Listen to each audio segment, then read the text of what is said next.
Agora que a gente já tem o que a gente chama de primitivas de cifração, que são esses blocos básicos, como que a gente pode usar para, de fato, cifrar uma mensagem?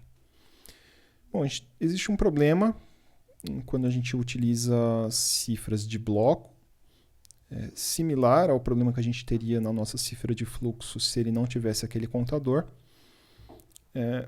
que é que a mensagem geralmente é maior que o bloco.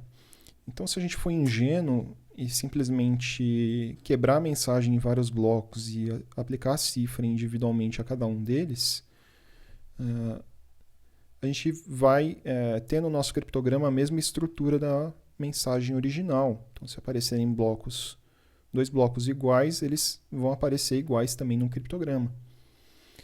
Então, tem esse caso bastante emblemático. Se a gente cifrar a imagem do Tux, no criptograma é possível identificar que se trata de um pinguim. A gente não quer isso, a gente gostaria que essa imagem parecesse ser aleatória.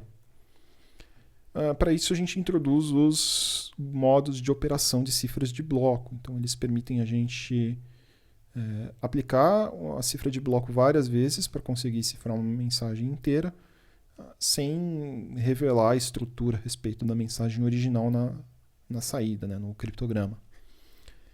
Um possível modo de operação é o CBC, que funciona da seguinte forma. A gente tem um vetor de inicialização. Esse vetor de inicialização funciona similar ao nonce, que a gente viu na cifra de fluxo. A gente precisa que ele seja diferente para cada nova mensagem que a gente for cifrar. A gente nunca pode repetir o vetor de inicialização com a mesma chave. A gente faz XOR dele com o primeiro bloco da mensagem, cifra, e o resultado a gente tem o primeiro bloco de criptograma. Da próxima vez, em vez de fazer XOR com o vetor de inicialização, a gente faz XOR com o bloco anterior do criptograma. E assim sucessivamente até cifrar a mensagem inteira. Para decifrar é só fazer as operações ao contrário. Então, primeiro a gente decifra o primeiro bloco de criptograma, depois faz XOR com o vetor de inicialização, que é geralmente transmitido junto com o criptograma, e obtém o primeiro bloco da mensagem. Aí, para decifrar os blocos seguintes, utiliza-se XOR com o bloco anterior de criptograma depois de decifrar, em vez de fazer XOR com o vetor de inicialização. Uma outra forma da gente trabalhar é a gente transformar a cifra de bloco numa cifra de fluxo. Então, isso é possível com um modo de operação CTR. Como que a gente faz isso? A gente usa como entrada um nonce e um contador, de forma parecida como a gente tinha nonce e contador lá no Xaxa. Cifra isso com uma chave, usando a cifra de bloco. Aí, no final, a gente vai ter um bloco de criptograma que pode ser feito XOR com a mensagem.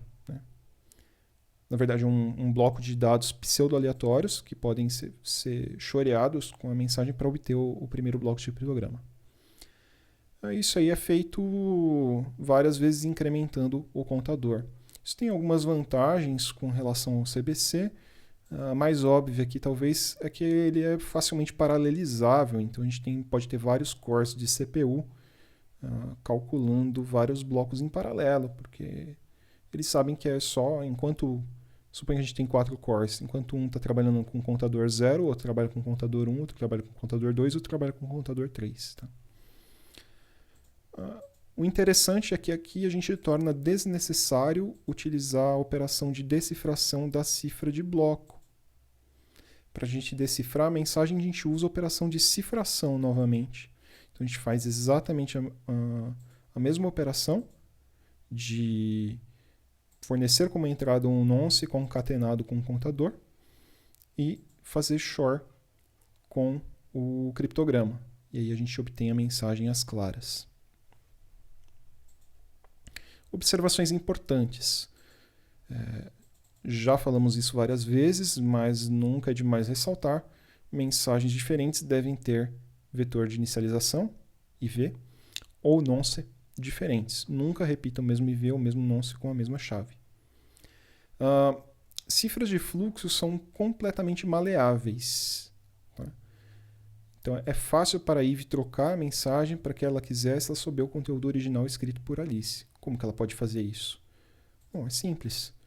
É só ela fazer shor do criptograma com o trecho da mensagem que ela conhece e depois, com isso, ela obtém os dados pseudo-aleatórios que a cifra soltou, né? Ou a cifra de bloco soltou para aquele bloco. E depois é só ela fazer shor disso com a mensagem que ela quer cifrar. Então, se ela souber a mensagem original, ela consegue facilmente trocar essa mensagem original por outra do seu interesse. Já as cifras de bloco em modo CBC são apenas parcialmente maleáveis. Então, o que acontece? Se a gente admitir corromper um determinado bloco da mensagem, a gente pode mudar o nosso bel prazer o próximo bloco dela. Porque, lembrando que ele faz shor com o bloco de criptograma anterior, no modo CBC. Então acontece um problema análogo aí, só que tem essa limitação, é apenas parcialmente maleável. A gente acaba corrompendo o bloco anterior para poder modificar o bloco atual. Mas isso não é desculpa para acreditar que o conteúdo não foi adulterado. Tá? E isso levou a erros bastante graves na história da criptografia. Então a gente teve erros, por exemplo, no protocolo SSL, que era o protocolo utilizado para proteger comunicações em vários protocolos da internet. Hoje a gente ainda usa ele, mas com o nome TLS nas versões mais novas dele. Então a gente tinha problemas devido ao fato, devido a essa maleabilidade parcial do CBC. Então tinha uma versão que tinha vulnerabilidades que eram exploráveis por causa disso. Então recomenda-se usar sempre a autenticação em conjunto com a cifração.